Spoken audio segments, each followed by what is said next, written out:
مهمه مسله دا ده چې یو سړي په ذهن کې دا خبره راشي او دا اعتراض وکړي چې اسلام خو ډېر بهترین اسلام دی، نو دا زنا دا چې کوم حدود ذکر دا ډېر سخت نه دي. وایي چې انسان چې کوم د سو کوړې وهل یا زنانه ښځه چې کوم د سو کوړې وهل او که شدي سیدو بیا رجم کول په تیږو ویشتل دا ډېره سخته سزا نه ده. نو دې مثال علماء کرام فرمایي وایي چې ته انسان شه او ټول یې واک ډېر کړي چې ته اوس وایه چې یوه ښځه او یو سړی هغه روشي زنا کوي، یو ښځې نه د یو سړي نه کپړې وباسي، څومره بده خبره ده.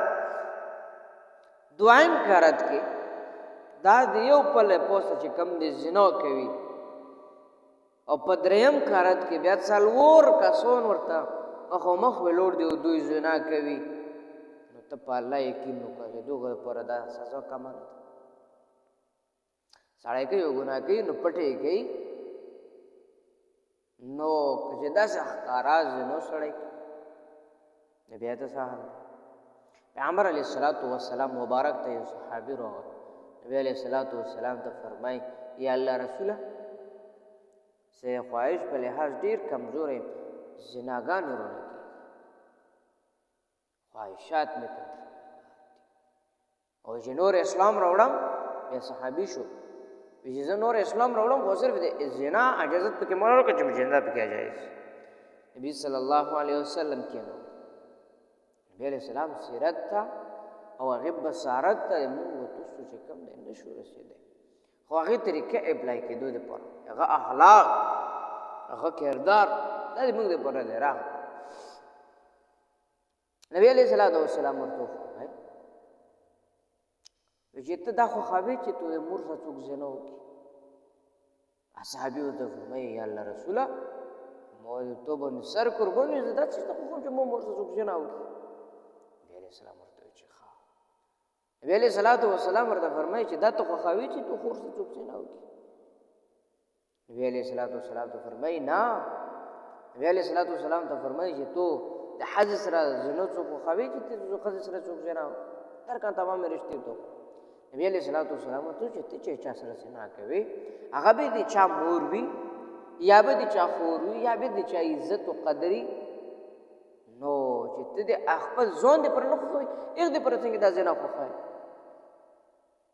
مقصد دا دی چې زنا بیا نبی علیہ الصلوۃ والسلام صحابي کریم صحابي ته دعا وکړه نو به یې چې کوم دی د زنا نه منع شو.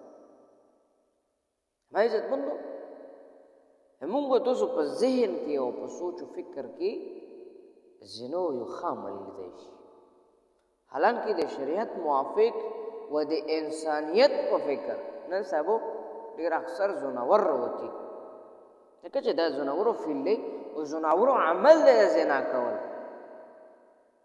الله رب العالمین مسلمانانو ته حکم کوي، مسلمانانو ښځو ته او مسلمانانو زړو ته چې تاسو خپل نظر لاندې ساتئ، ځکه چې داسې نه یو نظر د وجې نه تاسو په فتنه کې وغورځئ.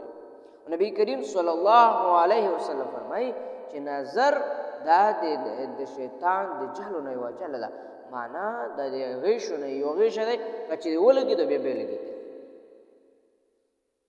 یو لوی امام و هغه به ډېر لوی معاذین و ډېر لوی تقوادار و. یوه ورځ چې کوم دی اذان کولو حی علی الصلاة و حی علی الفلاح کې یې اورېدلې مخ وړه، نو په یوه آینده وه یو کور کې ولیدله او په آینده وه باندې مین شو. نو وروره خلک یې ورولګل، ورته وویل چې د آینده به مونږ لرو د پلونکي دپاره. هغې ورته وویل چې ته مسلمان یې او مونږ هندوان یو، مونږ به تاسو نکاح سره نه کېږي.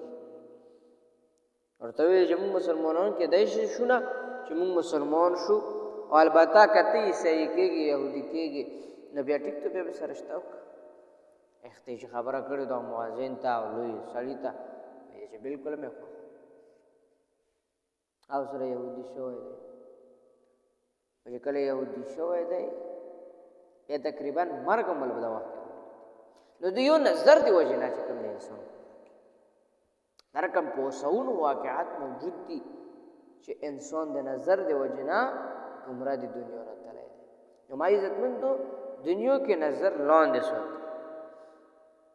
داسې تقوا اختیار کول صحابي کریم یو صحابي نه پوښتنه کوي چې تقوا څه شی تقوا وی ته ویل چې داسې ده کته دې دنیا کې په یو غنو کې یا په یو ځای کې تیرې کې د غنو چې کیاږي کری نو ته خپل جامې ورپورته کې په درکې چې په دنیا کې به داسې ژوند تیرې نبی صلی الله علیه وسلم فرمایي الدنیا سجن المؤمن وجنة الکافر دا دنیا د جنت ته پورا کافر د پورا د مشرک سړي د پورا د جنت ايش کټ رہے دې کې چې ګوډه ګوډي کولې شي معنا کبي هو د جنت د کافر د پر خو لکه څنګه په جیل کې یو سړی ګیرو هیڅ نشي کولای همدارکه مؤمن د الله او د الله د رسول نه بغیر بل کار نشي